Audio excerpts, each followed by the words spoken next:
गुजरात प्रांतामध्ये एक अली नावाचा मुस्लिम सद्ग्रस्त होता, सात्विक होता महाराज तो. ऐका, नवीनच लग्न झालेलं होतं, हालाकीची परिस्थिती होती, गरीब होता, पण अतिशय सुंदर प्रकारचा सात्विक होता महाराज तो अली.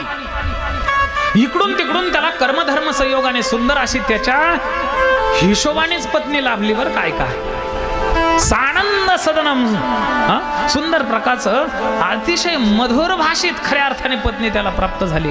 त्याला सुद्धा आनंद वाटला.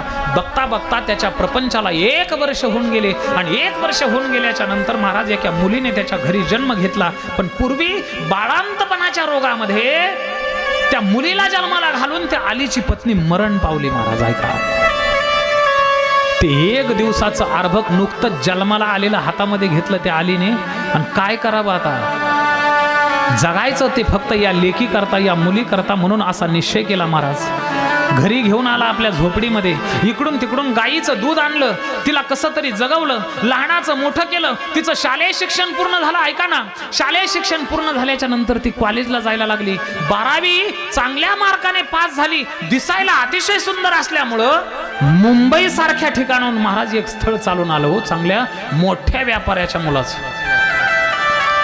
अलीला वाटलं एवढ्या मोठ्या घरी तर आपण देऊ शकत नाहीत, पण माझ्या लेकीचं जर कल्याण होत असेल तर काय